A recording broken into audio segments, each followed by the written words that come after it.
पुराने कपड़े अतिया करना ये एक ऐसी नेकी है जो हम में से अक्सर लोग करते हैं। अलमारी साफ की, जो कपड़े अब काम के नहीं रहे उन्हें एक बैग में डाला और किसी ज़रूरतमंद को दे दिया। नीयत को भाई बहुत अच्छी होती है, लेकिन क्या हमारा तरीका भी उतना ही अच्छा है?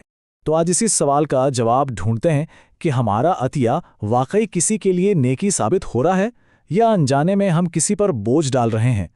क्योंकि कभी-कभी एक बहुत अच्छा इरादा भी अगर सोच समझकर पूरा ना किया जाए तो मसाइल खड़े कर सकता है।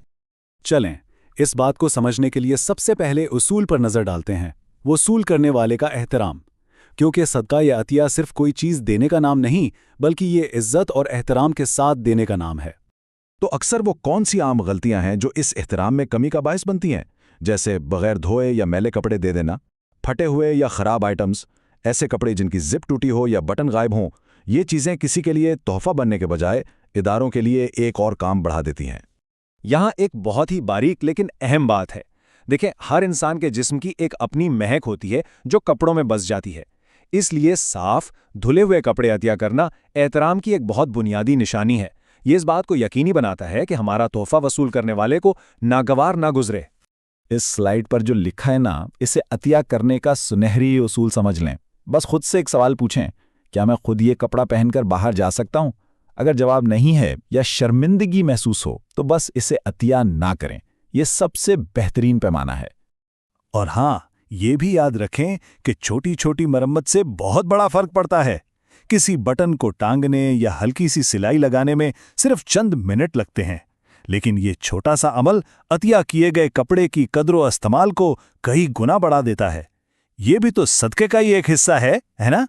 ठीक है, अब आते हैं अपने दूसरे उसूल की तरफ, अतिया का हकीकी फ़ायदा। यानी हम ये यकीनी बनाएं कि जो चीज़ हम दे रहे हैं वो वाकई किसी के काम आए, ना कि किसी के लिए सिर्फ सामान का ढेर बनकर रह जाए। जरा इस मुआवजे को देखें।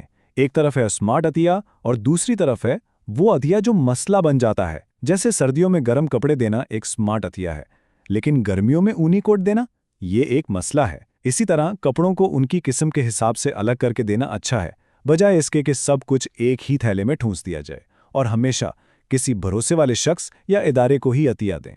तो इसका हल क्या है? बहुत आसान है। ये 3 कदमी छांटी का तरीका अपनाएं। अपने कपड़ों को 3 हिस्सों में बांट लें। पहला, वो कपड़े जो बेहतरीन हालत में हैं, ये अतिया के लिए हैं।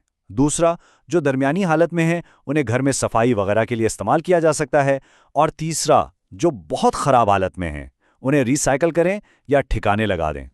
और हाँ, कुछ चीज़ें ऐसी हैं जो बिल्कुल भी अतिया नहीं करनी चाहिए, जैसे इस्तेमालशुदा अंडरवेयर, जुराबें या कोई भी ऐसी ज़ाती चीज़ जो कोई भी खुद किसी से इस्तेमालशुदा हालत में लेना पसंद नहीं करेगा। सेहत और सफाई के उसूलों की वजह से ज़्यादातर इदारे इन्हें वैसे भी कबूल नहीं करते। अब हम पहुंचे हैं अपने आखिरी और शायद सबसे अहम उसूल पर, नीयत और इनकिसारी। ये उसूल सिर्फ इस बारे में नहीं है कि क्या देना है, बल्कि इस बारे में है कि कैसी देना है। कहते हैं ना, बेहतरीन सदका वो है जो खामोशी से दिया जाए, दिखावे या तारीफ की ख्वाहिश के बगैर। अतिया देते हुए तस्वीरें बनवाना या सोशल मीडिया पर पोस्ट करना इस नेक अमल की रूह को मजरू कर सकता है। असल मकसद ज़रूरतमंद की मदद करना है, अपनी नेकी की तशहीर करना नहीं। तो चलें, अब तक हमने जितनी भी बात की है उसका एक जल्दी से खुलासा देख लेते हैं। ये वो रहनुमा उसूल हैं जो किसी भी अतिये को वाकई मौसर और बामकसद बनाते हैं। इन अहम नुकात को हमेशा जहन में रखें। कपड़े हमेशा धो कर दें। जो खुद ना पहन सकें वो अतिया ना करें। मौसम का ख्याल रखें। देने से पहले छांटी ज़रूर करें। ज़ाती ज़ेरे जामा हरगिज़ ना दें। किसी मोतबर शख्स या इदारे तक पहुँचाएं। आजिज़ी के साथ दें और देने से पहले छोटी मोटी खराबियां ठीक कर लें। तो इस सारी गुफ्तगू का निचोड़ ये है, अगली बार जब अलमारी साफ हो तो एक लम्हे के लिए ज़रूर सोचें, हमारा अतिया क्या कहानी सुनाएगा। क्या ये लापरवाही की कहानी होगी या एहतराम, सोच और सच्ची मदद की? ये वो कहानी है जो हमारे अमल से लिखी जाती है।